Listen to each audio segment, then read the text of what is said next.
Okay, did everybody get a chance to write their name on one of those sheets for me? I want y'all to get a prize. You need one? No.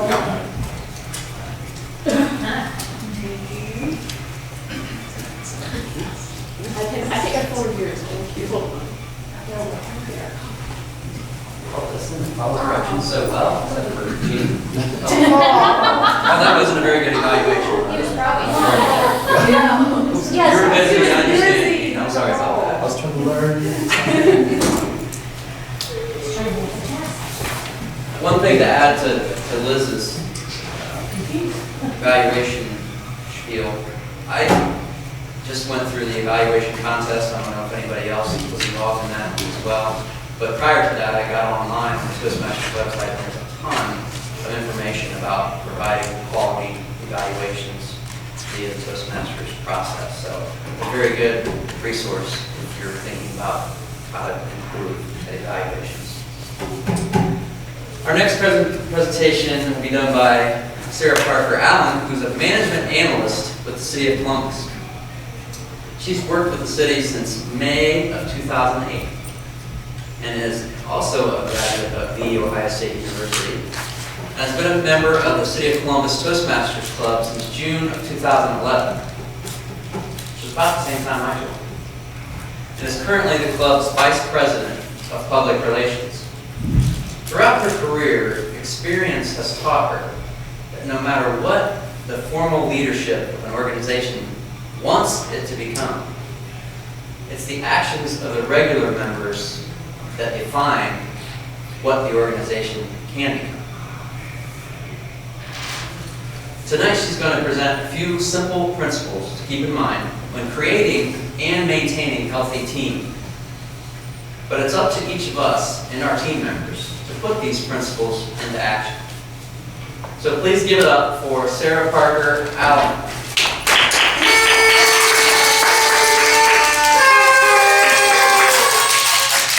We love her. Keep it coming.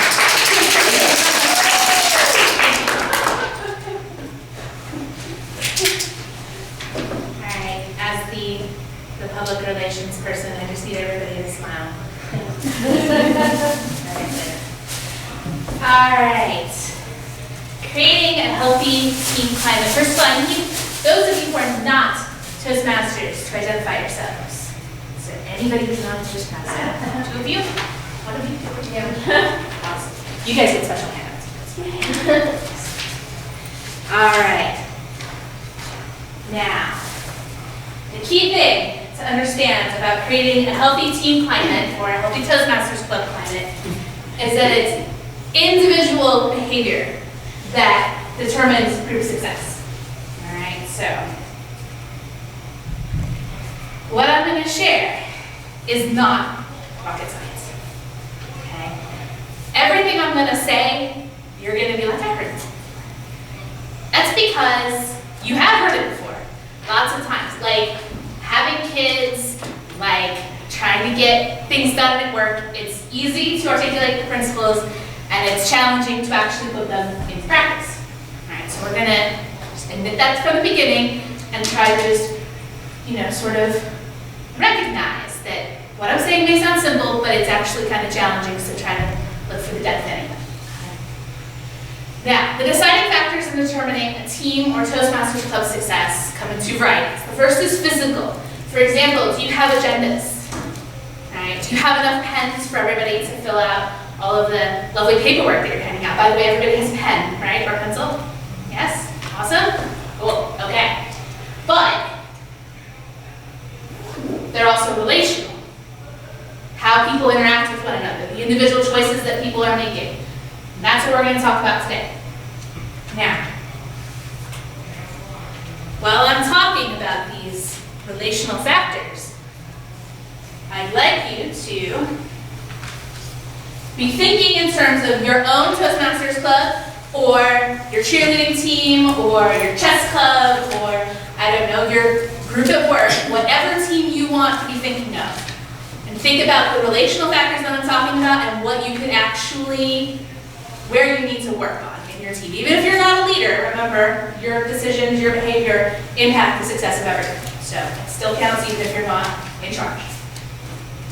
So, the first set of principles begin with setting an example. So, for a Toastmasters meeting, setting an example means coming prepared. For example, I signed up to do a presentation today. Setting a good example means having my handouts ready to go. If I was the all-counter grammarian, it would mean actually looking up my word in advance and making sure that I had my definition. If it was a school team or you're doing some kind of lab report or something, you bring your books with you. That sort of thing. That's setting an example for everybody else, telling everybody else, hey, I'm here, I'm ready to do business, right? Offer assistance. For example, you show up and chairs aren't set up yet. Offer to help out, rather than just sitting back and being like, well, it's not really my responsibility to set up. So I'm not the sergeant at arms, it's not my job. Actively offer assistance, okay? Volunteer. In Toastmasters, you know there's a meeting coming up. Don't wait for the Toastmaster of the day to send out the email saying we need somebody to be one of these things because nobody signed up. Sign up in advance. Volunteer ahead of time. Go to your officer, your board, and say, hey, what can I do to help? Right? Don't sit back, actively engage. Be supportive. I'm disturbed by the whole clappy thing that's going on tonight, but in general, you want to clap. You want to tell people they did a good job. You want to show when people do these things like arriving prepared and offering assistance and volunteering, you want to show, yes, that is exactly what you should be doing. Okay? So, step 2. Every team, like Andy said, Toastmasters tends to see a fairly high level of turnover, and that's actually true for most organizations that are volunteer-based, and certainly anybody in like an education environment, you know that at least 1/4 of everyone graduates every year. So, first impressions are really important because you always have somebody new showing up. So, making first impressions count. Say hi when somebody new comes. It is such a bummer to walk into a room of people who know each other and they're like talking to each other. They know what they're doing and they totally ignore you and you're the new person. So don't be the person in the clique, all right? Greet your guests. Say hi, how are you? Why are you here? Do you need anything? Here, come sit down with me. It's time. Actually engage them in conversation. Try to find out why a new person has shown up. Maybe they heard about it from their best friend. Their best friend has been saying, Toastmasters is the awesomest thing ever. Maybe their boss said, I should really be getting some improvement in my communication skills. Maybe they heard about it on a poster and you really want to know that people are actually paying attention to your posters. Okay? Ask them if they have any questions and then try to answer their questions. The City of Columbus Toastmasters Club has a frequently asked questions page. We do try to persuade people to go to that questions page, but we also want to ask people, do you have questions of me right now? Because now is the moment when they're starting to make their decision about whether or not they ever want to come back. All right? And speaking of coming back, ask them to come back. People who have shown up for the first time to a new meeting place, a new organization, whatever, they have taken a huge risk. And one of the key things that you can do to make them come back is give them an unambiguous signal that you want them to come back. All right? Actually proactively say, please come back. Here's the time and place. We'd love to see you there. Send us an email. We'll be ready for you. It'll be great. Okay? Lastly, obviously, even with 30 or 40% turnover, 60% of everyone was here already. So you need to take care of them too. This is not just the job of the Vice President of Membership, who has the official purview over this. Right? This is everybody's job. One of the ways that you can show that you can care is volunteer to be a mentor to somebody else. Not just because it's part of, I want to say Project 9, but also because you care about other people's development and growth in whatever organization you're in, whatever project that you're undertaking. Encourage them to improve, even if they already know the basics. Right? Show interest in others. Typical Toastmasters club has about 20 members. Some have less, some have quite a few more. I believe the Down on Third club is close to 40. You can't possibly know everything about everybody that's in that room already. Show an active interest in people that you don't already know. Actually try to meet these people, talk with them, learn about them, just because they're worth it, not because you have some ulterior motive or because you're worried that they might quit or any of that. Just be a team, you know? Actually be a community. Be considerate. All right? This goes again to the clapping thing, and also to the let me put it this way. I was in a history class, History 151 at OSU way back in a long time ago, and there were 180 students in this class. And typically about 50 showed up, and of those 50, I would say 8 wanted to be there.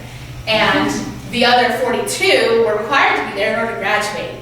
And of them, probably half had failed the class previously, and so they had to take it again, and they doubly didn't want to be there.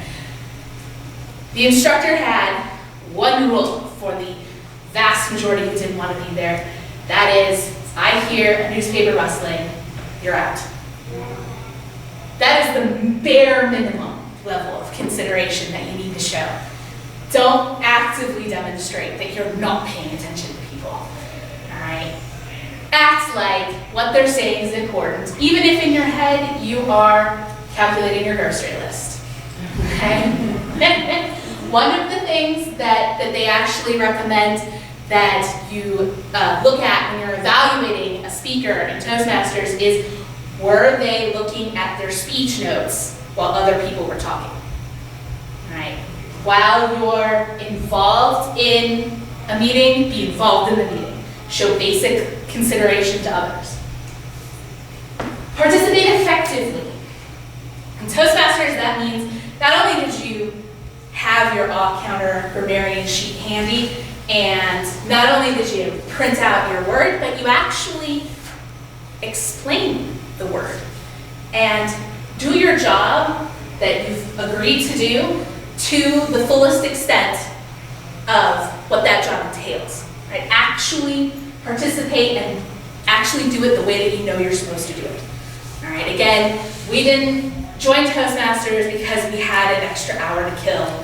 You know, we're not here because we've been sentenced to be here. We want to be here. We want everybody else to be growing and developing. So make an effort. All right. Recognize achievements. Now, Toastmasters has this great program. In fact, just today, my supervisor received a letter from Toastmasters International that said, hey, Sarah got her Competent Communicator on March 21st. That's so awesome. Here's some more about Competent Communicator. It's in my personnel file, which is kind of weird, but cool.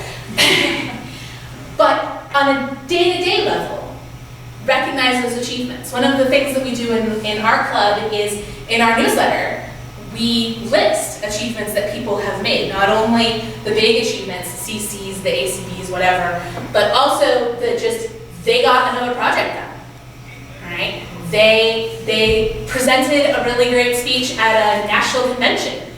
Those are the kinds of things that you want to actually actively recognize in order to help that team stay healthy and make it the kind of team that people want to stay a member of, okay? One of the things that I want to stress here is, I counted them today. In the Central Division alone, there are 31 Toastmasters clubs. Of them, about 26 are open to anybody at all, and the others are, I think it's all nationwide. Your members have a choice of where they want to go, what they want to do, who they want to be around. So be the people that they want to be around. All right? Finally, kind of related, foster camaraderie. All right? Scott here is like the shining example of trying to be friendly with people, trying to make the environment a place that people feel is full of friends, right? Is full of people who actually care about each other, people who are interested in having fun. You know, that basic stuff that makes not just Toastmasters, but any organization, any team, the kind of team that, again, people want to stay a part of. All right. Final thing is, man, that club success plan, in order to get your advanced leader bronze, you have to be an officer of your club for a 6-month term, and you have to sit down at a meeting with every other officer and you write down your success plan. And it gets to sit on a piece of paper until the area governor shows up and says, hey, where's that success plan? And you can be like, here, our success plan is right here, all right?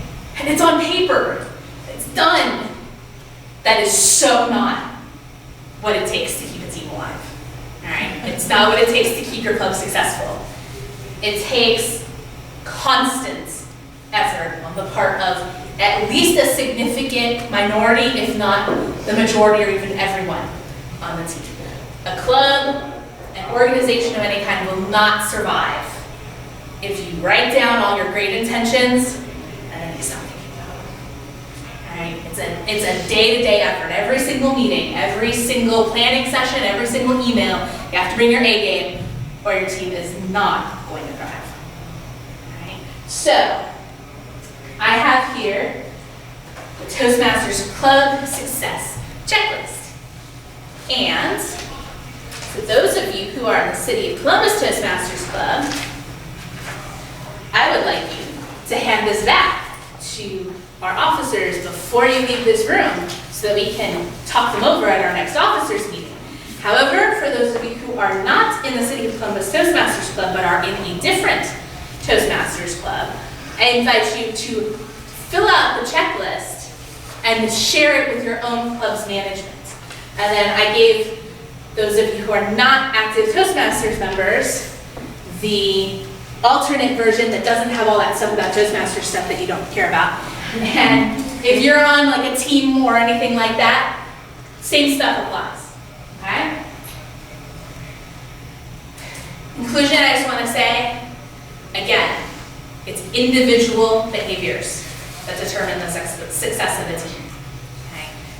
Some of you are officers, some of you aren't. Some of you have been in Toastmasters for years, and some of you are pretty brand new. That doesn't matter. What matters is choosing club success. Thank you.